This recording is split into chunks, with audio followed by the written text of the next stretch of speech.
Vous ne détruirez pas la vie de ceux qui sont nés de nouveau. Genèse 9, versets 1 à 7. Dieu bénit Noé et ses fils et leur dit : Soyez féconds, multipliez et remplissez la terre.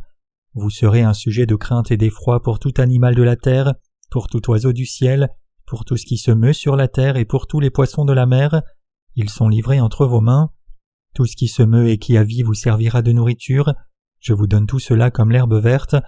Seulement vous ne mangerez point de chair avec son âme, avec son sang. Sachez-le aussi, je redemanderai le sang de vos âmes, je le redemanderai à tout animal, et je redemanderai l'âme de l'homme à l'homme qui est son frère.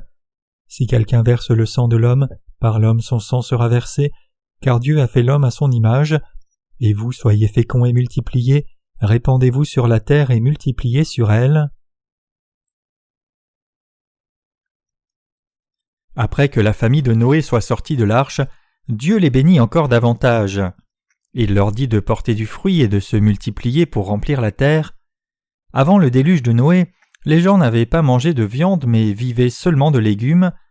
Mais quand Noé et sa famille sont sortis de l'arche, Dieu leur a donné le bétail de la terre, les poissons de la mer et les oiseaux du ciel comme nourriture. Il est écrit : Vous serez un sujet de crainte et d'effroi pour tout animal de la terre, pour tout oiseau du ciel, pour tout ce qui se meut sur la terre, et pour tous les poissons de la mer. Ils sont livrés entre vos mains. Tout ce qui se meut et qui a vie vous servira de nourriture. Je vous donne tout cela comme l'herbe verte. Les gens avant le déluge ne mangeaient que des légumes, mais maintenant Dieu a permis à Noé et sa famille de manger de la viande aussi. Cependant, il y a une chose que Dieu leur a interdite. Il leur a dit de ne pas manger la chair avec la vie, c'est-à-dire le sang. C'est la première fois que le sang de la chair est mentionné dans la Bible. Dieu dit : Vous ne mangerez point de chair avec son âme, avec son sang. La raison à cela, c'est que le sang, c'est la vie de l'homme ou de l'animal. Il est écrit : Vous ne mangerez point de chair avec son âme, avec son sang. Sachez-le aussi, je redemanderai le sang de vos âmes, je le redemanderai à tout animal, et je redemanderai l'âme de l'homme à l'homme qui est son frère. Si quelqu'un verse le sang de l'homme, par l'homme son sang sera versé, car Dieu a fait l'homme à son image. En d'autres termes, Dieu dit à Noé : Ne détruis pas la vie, si tu le fais, je redemanderai ton sang. Au culte de ce matin, je vous ai partagé la parole pour expliquer que Jésus-Christ nous a donné une nouvelle vie en étant baptisé par Jean-Baptiste et versant son sang à la croix. Ce soir, je voudrais prêcher sur le sang que Dieu nous a interdit de manger en Genèse chapitre 9. Nous devons considérer ce passage dans son contexte spirituel, réaliser la signification spirituelle donnée ici et y croire. C'est alors seulement que nous pouvons être droits spirituellement. Puisque Dieu a dit que le sang ne doit pas être mangé, nous devrions effectivement nous en abstenir. Cependant, Dieu a aussi dit à Noé et ses descendants de manger de la viande, et nous savons que lorsque nous mangeons de la viande, il est inévitable d'intégrer un peu de sang en même temps. Même si nous essayons d'enlever le sang avant de manger la viande, il est quasiment impossible d'enlever tout le sang qui reste dans la viande. Pour être exact, quand vous mangez un morceau de viande, il n'est pas possible d'éviter complètement d'ingérer au moins quelques traces de sang restant dans la viande. Le Seigneur a dit aux disciples quand ils avaient du mal à comprendre le sens spirituel de la parole : C'est l'esprit qui vivifie, la chair ne sert de rien, les paroles que je dis sont esprit et vie. Jean 6, verset 63. La parole de Dieu nous révèle des choses spirituelles, et si tel est le cas, alors nous devons découvrir la raison pour laquelle Dieu nous a dit de ne pas manger de sang.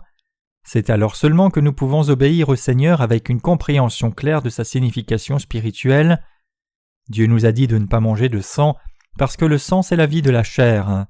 Autrement dit, ce commandement signifie que personne ne devrait tuer la foi de ceux qui croient dans l'évangile de l'eau et de l'esprit.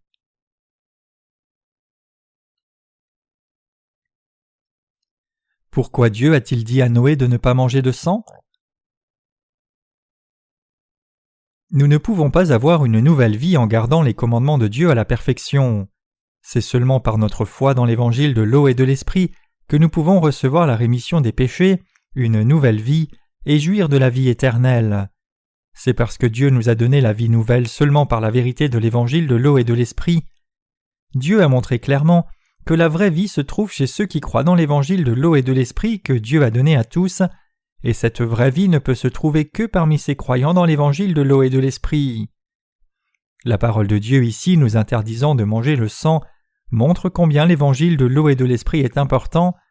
Ce commandement signifie que nous devons garder notre foi dans la justice de Dieu jusqu'à la fin, qui nous a permis de recevoir une nouvelle vie en croyant dans l'évangile de l'eau et de l'esprit. Dieu dit cela parce qu'il a donné la nouvelle vie à chacun de nous par l'évangile de l'eau et de l'esprit. Tous ceux qui croient que Jésus-Christ est le vrai Sauveur et qu'il est venu sur la terre par l'évangile de l'eau et de l'esprit ont une nouvelle vie. Dieu dit qu'il cherche cette foi chez chacun de nous en ces temps de la fin. Dieu nous a bénis par la vraie rémission des péchés et la vie nouvelle, obtenue en croyant dans l'évangile de l'eau et de l'esprit. En ces derniers jours, Dieu nous demande à nous croyant dans l'évangile de l'eau et de l'esprit de garder la vraie foi. Vous savez probablement déjà que Dieu nous a sauvés une fois pour toutes des péchés de ce monde par l'évangile de l'eau et de l'esprit. Dieu le Père a donné le corps de son Fils Jésus-Christ pour nous donner la rémission des péchés et la nouvelle vie. En étant baptisé par Jean-Baptiste et crucifié, Jésus a sauvé nos âmes qui devaient mourir à cause du péché. Par l'évangile de l'eau et de l'esprit que Jésus nous a donné, il a sauvé les croyants une fois pour toutes. En ces temps de la fin aussi, notre Dieu recherche ceux qui croient vraiment dans l'évangile de l'eau et de l'esprit, la vérité de cette nouvelle vie qu'il nous a donnée. Il nous demande si nous gardons effectivement notre vraie foi vivante. Il nous dit « Chérissez-vous la nouvelle vie que je vous ai donnée ? Avez-vous foi dans l'évangile de l'eau et de l'esprit ?» En d'autres termes, Dieu nous demande la foi dans l'évangile de l'eau et de l'esprit, l'évangile qui nous apporte la vie éternelle. Dieu a rendu possible le salut de tous les péchés du monde par la foi dans sa justice, et en recevant l'évangile de l'eau et de l'esprit par la foi. Maintenant, il veut nous voir continuer de préserver cette vie jusqu'à la fin du monde. À la différence des végétaux, il y a du sang dans nos corps. Les animaux ont aussi du sang dans leur corps, ce qui constitue la vie de la chair. Fondamentalement, nous tous humains devions mourir à cause du péché, mais après le déluge de Noé, notre Dieu nous a promis de donner Jésus-Christ, en qui se trouve la vie éternelle pour nous tous, avec l'évangile de l'eau et de l'esprit. Et au temps du Nouveau Testament, notre Seigneur a tenu sa promesse en venant sur la terre comme l'agneau du sacrifice, étant baptisé et versant son sang jusqu'à la mort à la croix. Il est maintenant possible à quiconque croit dans l'évangile de l'eau et de l'esprit de recevoir la rémission des péchés, devenir juste et vivre pour toujours. En croyant dans l'évangile de l'eau et de l'esprit, nous sommes devenus de nouvelles créatures. Dieu a répandu sur nous les bénédictions spirituelles du ciel pour que nous, les croyants dans l'évangile de l'eau et de l'esprit, vivions pour toujours en sa présence. Je rends grâce au Seigneur. Dieu attend la vraie foi dans l'évangile de l'eau et de l'esprit de notre part.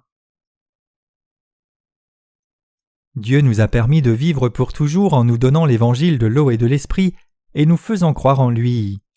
Il nous a donné une nouvelle vie à vous et moi. En croyant dans l'évangile de l'eau et de l'esprit, nous avons reçu la rémission des péchés et sommes devenus justes. Grâce à la nouvelle vie donnée par Dieu, nous sommes devenus les enfants de Dieu pour l'éternité et nous sommes maintenant capables de vivre par la foi pour toujours dans sa présence. Quand nous nous tiendrons devant Dieu, nous devrons être capables de lui présenter notre foi dans l'évangile de l'eau et de l'esprit qui nous a tant bénis. Dieu demande infailliblement cette foi dans son évangile de l'eau et de l'esprit de la part de tous ceux qui vivent sur la terre. C'est parce qu'il nous a donné une nouvelle vie. Toute vie sur la terre a eu un commencement de la part de Dieu. Ainsi, vous et moi devons réaliser que nous devons garder cette vie que Dieu nous a donnée. Alors que tout le monde peut contrôler tout le reste, il n'y a pas de contrôle sur la propre vie. Toute vie est un don de Dieu et appartient à Dieu. Nous devons prêcher partout que Dieu nous a permis d'obtenir une nouvelle vie en nous donnant l'évangile de l'eau et de l'esprit. Le fait que vous et moi jouissions maintenant de cette nouvelle vie vient de ce que Dieu nous a donné l'évangile de l'eau et de l'esprit qui nous a donné cette nouvelle vie. Nous ne devrions jamais oublier que c'est parce que Dieu nous a donné l'évangile de l'eau et de l'esprit que nous vivons maintenant une vie nouvelle. Ayant reçu une vie nouvelle en croyant dans l'évangile de l'eau et de l'esprit, nous vivons maintenant heureux en Jésus. Par contre, seule la mort spirituelle attend tous ceux qui ne sont pas encore nés de nouveau par ignorance de l'évangile de l'eau et de l'esprit. Bien que Dieu ait offert une vie nouvelle à tout le monde également, certaines personnes ont reçu cette nouvelle vie en croyant dans l'évangile de l'eau et de l'esprit, alors que d'autres ont manqué de recevoir la rémission des péchés et la vie éternelle, car ils ont rejeté le véritable évangile et refusé d'y croire. Ceux qui croient dans l'évangile de l'eau et de l'esprit ont obtenu la vie par leur foi dans la justice de Dieu. Même si Dieu nous a donné la nouvelle vie, il y a encore des gens qui n'ont pas accepté dans leur cœur cette vérité qui amène la nouvelle vie, car ils ne croient pas pleinement dans l'évangile de l'eau et de l'esprit. Nous devons tous croire que le Seigneur nous a donné la nouvelle vie par l'évangile de l'eau et de l'esprit. C'est pour cela que notre Seigneur dit « En vérité, je te le dis, si un homme ne naît d'eau et d'esprit, il ne peut entrer dans le royaume de Dieu. » Jean 3, verset 5. Personne ne peut devenir un enfant de Dieu à moins de naître de nouveau par l'évangile de l'eau et de l'esprit. Nous devons nous rappeler de cette vérité de l'évangile de l'eau et de l'esprit. Dieu a établi que tout le monde devait naître sur la terre comme pécheur, puis naître de nouveau en croyant dans l'évangile de l'eau et de l'esprit. Ainsi, ceux qui ne croient pas dans l'évangile de l'eau et de l'esprit et ne sont donc pas nés de nouveau sont spirituellement déjà morts. Les malédictions physiques et spirituelles sont tout ce qui attend les gens qui ont manqué de recevoir la nouvelle vie en ne croyant pas dans l'évangile de l'eau et de l'esprit. Que resterait-il d'autre pour les pécheurs ? Leur voie est pleine de ronces et de chardons. Bien que les pécheurs aient encore des opportunités de croire dans l'évangile de l'eau et de l'esprit tant qu'ils sont en vie, s'ils ignorent et manquent l'occasion, les malédictions éternelles les attendent. Donc tant qu'il est vivant, chacun doit accepter par la foi que Jésus-Christ, Dieu lui-même, lui a donné la rémission des péchés et la nouvelle vie par l'évangile de l'eau et de l'esprit. Dieu a délivré Noé du jugement du déluge et lui a permis de vivre dans un monde nouveau. Tout comme Noé a été sauvé du péché et du jugement en acceptant la parole de Dieu, c'est seulement quand vous croyez que Dieu vous a donné la nouvelle vie par l'évangile de l'eau et de l'esprit que vous êtes capable de prospérer pour toujours dans une nouvelle vie avec la bénédiction de Dieu. Si vous n'acceptez pas l'évangile de l'eau et de l'esprit donné par Dieu dans votre cœur, tout ce qui vous attend, c'est la mort et les malédictions éternelles. Si les saints dans l'Église de Dieu ne suivent pas les leaders et ne font pas l'œuvre de Dieu avec son Église, alors ils sont dans le même état qu'une branche qui est détachée de l'arbre. Une branche qui est détachée d'un arbre est comme morte. Nous sommes tous nés comme descendants d'Adam, mais nous avons reçu la rémission des péchés et une nouvelle vie par l'évangile de l'eau et de l'esprit que Dieu nous a donné.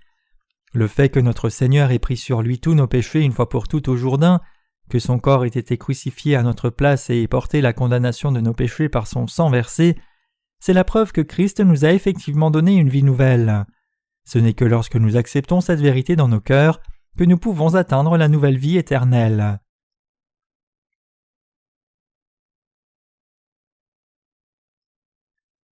Pour ceux qui n'acceptent pas l'évangile de l'eau et de l'esprit, il ne reste rien d'autre que malédiction, souffrance, confusion et ténèbres. Cependant, il y a tant de gens qui sont réfractaires à la foi dans le véritable évangile. Puisque ces gens n'ont pas accepté la vie donnée par Dieu, il est inévitable qu'il les juge selon leurs péchés et les jette dans l'enfer éternel. Par contre, pour ceux qui ont accepté la vie donnée par Dieu dans leur cœur par l'évangile de l'eau et de l'esprit, la joie, le délice, le bonheur, la vie éternelle et les bénédictions les attendent. Nous devons réaliser que pour nous donner la rémission des péchés, Jésus-Christ a pris sur lui tous nos péchés une fois pour toutes au Jourdain par son baptême et devait ensuite être crucifié pour verser son précieux sang sur la terre. La Bible dit que Dieu a fait l'homme de la poussière de la terre. Le sang de Jésus est tombé sur la terre, et ceci implique que le Seigneur Jésus a donné sa vie à chacun de ceux qui croient que Jésus nous a donné la vie éternelle, en étant baptisé par Jean-Baptiste et en versant son sang à la croix. Cependant, il ne peut y avoir aucune œuvre de salut pour ceux qui rejettent l'évangile de l'eau et de l'esprit jusqu'à la fin. La vérité de l'évangile de l'eau et de l'esprit n'entre pas dans le cœur de ceux qui ne reconnaissent pas la parole de Dieu. Nous devons vraiment accepter dans nos cœurs que Dieu nous a donné la nouvelle vie par l'évangile de l'eau et de l'esprit. C'est alors seulement que nous pourrons confesser, lorsque Dieu viendra chercher notre âme au dernier jour, « Seigneur, tu as remis tous mes péchés par l'évangile de l'eau et de l'esprit. » Et c'est alors seulement que nous pourrons lui montrer notre vraie foi dans l'évangile de l'eau et de l'esprit. Comment pouvons-nous montrer la preuve qu'il nous a donné la nouvelle vie ? Nous pouvons montrer cette preuve en témoignant de notre foi dans l'évangile de l'eau et de l'esprit. Si vous n'avez pas cette foi, vous serez maudits pour toujours au dernier jour avec le diable. Nous ne pouvons présenter au Seigneur la vraie foi qui a vraiment remis tous nos péchés que si nous avons la certitude que Dieu nous a donné la nouvelle vie par l'évangile de l'eau et de l'esprit. Comme Dieu nous a donné la nouvelle vie par l'évangile de l'eau et de l'esprit, nous vivons par notre foi dans cette vérité. Cependant, Il y a toujours tant de gens qui refusent d'accepter l'évangile de l'eau et de l'esprit jusqu'à la fin, et nous devons donc les exhorter à accepter cet évangile. Il leur sera inévitable de vivre des vies encore plus maudites corps et esprit à mesure que le temps passe. C'est pour cela que nous devons prêcher à ces gens qu'ils doivent naître de nouveau en croyant dans l'évangile de l'eau et de l'esprit. Nous devons remercier Dieu pour nous avoir donné l'évangile de l'eau et de l'esprit. Nous devions mourir pour nos péchés, mais pour nous sauver de tout péché, Jésus les a tous pris une fois pour toutes en étant baptisé par Jean-Baptiste, et il versa son sang et mourut à la croix. Nous devons croire dans cette vérité qui témoigne que le Seigneur nous a donné une nouvelle vie par son baptême et par le sang qu'il a versé à la croix, comme conséquence de la condamnation des péchés du monde. Nous devons nous rappeler que nous ne pouvons recevoir la rémission éternelle des péchés et vivre pour toujours comme justes que si nous acceptons dans nos cœurs la vérité de l'évangile de l'eau et de l'esprit que Dieu nous a donné. Mes chers croyants, il y a un temps où nous devions mener nos vies de foi sans réaliser que l'évangile de l'eau et de l'esprit était la vérité, mais maintenant, nous avons reçu la nouvelle vie par l'évangile de l'eau et de l'esprit qui nous a été donné. C'est quand nous acceptons l'évangile de l'eau et de l'esprit dans nos cœurs que nous sommes vraiment purifiés de nos péchés et obtenons la nouvelle vie, mais pendant longtemps et jusqu'à maintenant, nous étions ignorants de ce véritable évangile, même si nous croyions en Jésus d'une manière ou d'une autre. Tous ceux qui se tiennent devant Dieu étaient destinés à souffrir la mort éternelle, car tout le monde a péché contre Dieu. Cependant, le Seigneur qui est venu par l'évangile de l'eau et de l'esprit est venu sur la terre incarné en chair pour l'humanité destinée à mourir à cause de ses péchés, fut baptisé par Jean-Baptiste au Jourdain, versa son sang jusqu'à la mort à la croix et ressuscita d'entre les morts. Il a ainsi sauvé ceux qui croient dans cet évangile. En donnant sa propre vie pour nous, le Seigneur nous a permis, à nous croyant dans l'évangile de l'eau et de l'esprit, de vivre pour toujours. Nous tous, peu importe qui que nous soyons, devons accepter dans nos cœurs le fait que Dieu nous a donné une nouvelle vie par l'évangile de l'eau et de l'esprit. Quiconque accepte dans son cœur l'évangile de l'eau et de l'esprit donné par le Seigneur voit effectivement jaillir et grandir une nouvelle vie dans son cœur. Donc si nous acceptons dans nos cœurs ce que Dieu a fait pour nous par l'évangile de l'eau et de l'esprit, nous serons capables de vivre pour toujours, car nous aurons aussi une nouvelle vie dans nos cœurs. Nous ne sommes plus ceux qui sont morts éternellement devant Dieu, mais nous sommes maintenant les bénis qui peuvent vivre pour toujours. Mes chers croyants, c'est en croyant dans l'évangile de l'eau et de l'esprit que Dieu nous a donné que nous avons obtenu une nouvelle vie. Nous pourrons nous tenir dans la présence de Dieu seulement avec cette nouvelle vie que le Seigneur nous a donnée. Dieu dit qu'au jour du jugement, il nous demandera de lui montrer la nouvelle vie qu'il nous a donnée par l'évangile de l'eau et de l'esprit. Cela signifie que le Seigneur vérifiera au dernier jour si nous avons ou non cette foi dans l'évangile de l'eau et de l'esprit. Ceux qui n'ont pas accepté l'évangile de l'eau et de l'esprit n'ont pas la foi qui amène vraiment la nouvelle vie, et ils ne seront donc pas capables de présenter cette foi au dernier jour. Si telle est la condition de votre foi, alors votre âme sera pour toujours rejetée par Dieu. Je suis si reconnaissant que Dieu ait donné une vie nouvelle à ceux qui croient dans l'évangile de l'eau et de l'esprit. Qu'en est-il de vous? Avez-vous aussi reçu une nouvelle vie de Dieu? Sinon, je vous exhorte à recevoir aussi cette nouvelle vie en croyant dans l'évangile de l'eau et de l'esprit que le Seigneur vous offre maintenant. C'est alors seulement que vous pourrez vivre pour toujours. Avec la vie dans laquelle nous sommes nés du ventre de notre mère, nous ne pouvons pas vivre heureux dans le domaine éternel, donc nous devons accepter dans nos cœurs la vérité de l'évangile de l'eau et de l'esprit qui déclare que Jésus-Christ a expié tous nos péchés et nous a donné une nouvelle vie. C'est alors seulement que nos âmes qui étaient mortes à cause des péchés peuvent être ravivées et que nous pouvons atteindre la vie éternelle pour vivre toujours. Dieu nous a ressuscités, nous les croyants dans l'évangile de l'eau et de l'esprit de la mort, et il nous a maintenant permis de vivre la vie éternelle. Si vous voulez vivre heureux devant Dieu, alors je vous exhorte à croire dans l'évangile de l'eau et de l'esprit, obtenir la purification de vos péchés et naître de nouveau. En dehors de ceux qui sont nés de nouveau en croyant dans l'évangile de l'eau et de l'esprit comme nous, il n'y a personne d'autre dans ce monde qui puisse vivre heureux pour toujours. Quiconque veut jouir du vrai bonheur doit croire dans l'évangile de l'eau et de l'esprit donné par Dieu dans son cœur, et ainsi accepter le vrai don de la rémission des péchés dans son cœur.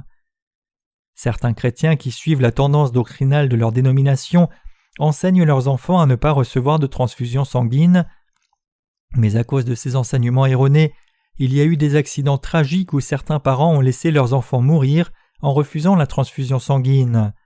Dans un tel cas, même si le docteur avait dit aux parents que la transfusion est une opération qui aurait pu sauver l'enfant, ses parents le rejetaient catégoriquement. Pourquoi refusaient-ils une transfusion sanguine pour leurs enfants ? Citant la Bible, ils refusent que leur enfant ne reçoive une transfusion sanguine même s'il était opéré, parce que Dieu a dit qu'on ne doit pas manger de sang.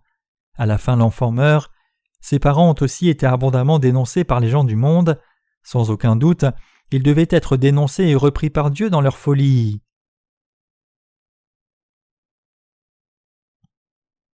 Qu'est-ce que cela signifie quand la Bible dit de ne pas manger de sang ? Cela signifie que nous devons prêcher l'évangile de l'eau et de l'esprit à tout le monde et tous les conduire à recevoir la rémission des péchés et une vie nouvelle.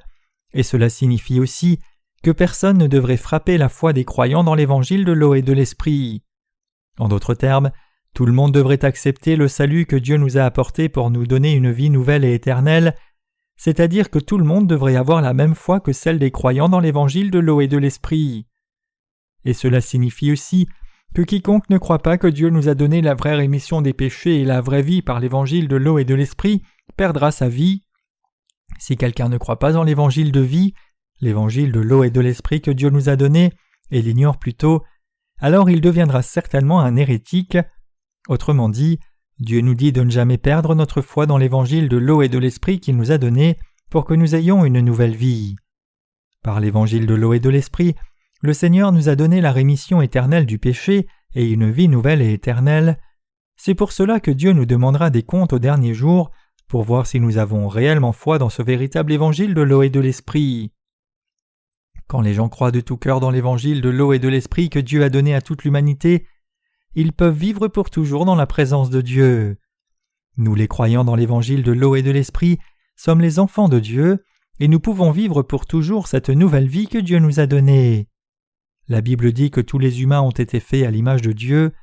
Dieu nous a donné l'évangile de l'eau et de l'esprit, et il a rendu possible pour chacun de ceux qui croient dans cet évangile de vivre pour toujours. Donc quand Dieu dit que nous ne devons pas manger de sang, cela signifie que personne ne doit détruire la foi de ceux qui croient dans l'évangile de l'eau et de l'esprit par de fausses doctrines. En d'autres termes, personne ne doit enlever la vie éternelle que Dieu a donnée à l'humanité, c'est-à-dire la foi dans l'évangile de l'eau et de l'esprit. Qu'est-ce que cela signifie quand le Seigneur dit dans le passage des Écritures d'aujourd'hui de ne pas prendre la vie de quelqu'un d'autre ? Spirituellement parlant d'abord, cela signifie que personne ne doit essayer de détruire la foi des croyants dans l'évangile de l'eau et de l'esprit, ni prêcher un faux évangile. En termes charnels, cela signifie aussi que nous devons respecter le prix de la vie humaine et ne jamais l'enlever à quelqu'un. Cette parole que le Seigneur nous a donnée est la vérité qui est à la fois applicable physiquement et spirituellement. Que personne ne doive tuer est une évidence, tout comme il est impératif que personne ne détruise la vie des croyants dans l'évangile de l'eau et de l'esprit.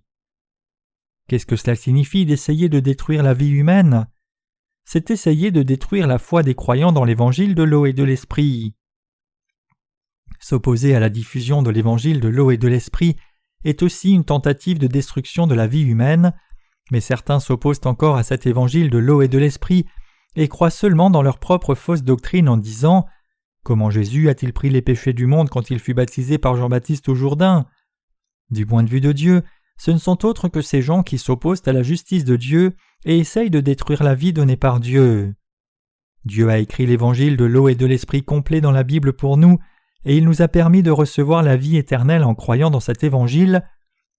Le Seigneur nous a permis d'atteindre la vie éternelle en croyant dans l'évangile de l'eau et de l'esprit qu'il nous a donné. Le fait est que Jésus est venu sur la terre, a pris sur lui tous les péchés du monde en étant baptisé par Jean-Baptiste, a versé son sang jusqu'à la mort à la croix, est ressuscité d'entre les morts, et a ainsi levé toute malédiction, et a donné une vie nouvelle à tous ceux qui croient dans cette vérité. C'est l'évangile de l'eau et de l'esprit. En dépit de cela, si quelqu'un s'oppose encore à l'évangile de l'eau et de l'esprit et à sa diffusion et l'ignore, il sera certainement détruit pour toujours. Qu'en est-il de votre âme ? Votre âme a-t-elle réellement reçu la rémission des péchés et la nouvelle vie éternelle de Dieu en croyant dans l'évangile de l'eau et de l'esprit ? Effectivement, nous avons tous obtenu la vie éternelle en croyant dans l'évangile de l'eau et de l'esprit que Dieu nous a donné. En croyant dans l'évangile de l'eau et de l'esprit, vous et moi avons reçu la rémission éternelle des péchés et sommes maintenant capables de vivre pour toujours. Le fait que nous ayons reçu la rémission des péchés du Seigneur, en croyant dans l'évangile de l'eau et de l'esprit, signifie que nous avons reçu la nouvelle vie qu'il nous a donnée. Ainsi, avec cette nouvelle vie que Dieu nous a donnée, allons conquérir ce monde dans nos vies. Dieu dit dans le passage des Écritures d'aujourd'hui, « Soyez féconds et multipliez, répandez-vous sur la terre et multipliez sur elle. » Genèse 9, verset 7. Le Seigneur nous dit de fructifier et de remplir le monde. Nous les croyants dans l'évangile de l'eau et de l'esprit devons effectivement fructifier et multiplier pour prêcher cet évangile dans le monde entier en nous confiant dans la justice de Dieu. Diffusant partout la vraie vie donnée par Dieu avec l'évangile de l'eau et de l'esprit, nous devons conduire tout le monde à être sauvés du péché. Notre foi est celle-ci. Dieu nous a sauvés du péché et de la mort. En d'autres termes, nous croyons que Dieu a donné une nouvelle vie aux croyants dans l'évangile de l'eau et de l'esprit. Nous devons donc diffuser l'évangile de l'eau et de l'esprit dans le monde entier par la foi. Nous louons le Seigneur en nous confiant toujours dans sa justice. Grâce à la justice de Dieu, vous et moi avons une nouvelle vie. Nous vivons sur la terre avec cette nouvelle vie reçue de Dieu. Alors que nous croyons dans l'évangile de l'eau et de l'esprit, Dieu nous a donné une nouvelle vie devant les autres pour que nous multipliions davantage en conduisant ceux qui vivent sur la terre à recevoir aussi une nouvelle vie. Ce sang mentionné dans Genèse chapitre 9 se réfère à la vie. Comment le Seigneur nous a-t-il donné une nouvelle vie? Il nous a donné une nouvelle vie en payant le salaire du péché de sa vie. Et comme nous le lisons dans le passage des Écritures d'aujourd'hui, nous croyons qu'avant que Jésus-Christ ne soit crucifié pour verser son précieux sang, il avait pris d'abord sur lui tous nos péchés en étant baptisé par Jean-Baptiste, et nous sommes reconnaissants pour cela. À chaque fois que nous confirmons la nouvelle vie que Dieu nous a donnée, nous ne pouvons que le remercier de tout cœur pour son amour. Dieu a donné une nouvelle vie à tous ceux qui croient dans l'évangile de l'eau et de l'esprit. Grâce à cela, nous avons reçu une nouvelle vie. En nous donnant l'évangile de l'eau et de l'esprit, Dieu nous a permis de recevoir une nouvelle vie avec la rémission des péchés pour vivre pour toujours. Nous pouvons maintenant vivre dans la présence de Dieu pour l'éternité. Je loue le Dieu des justes pour toujours.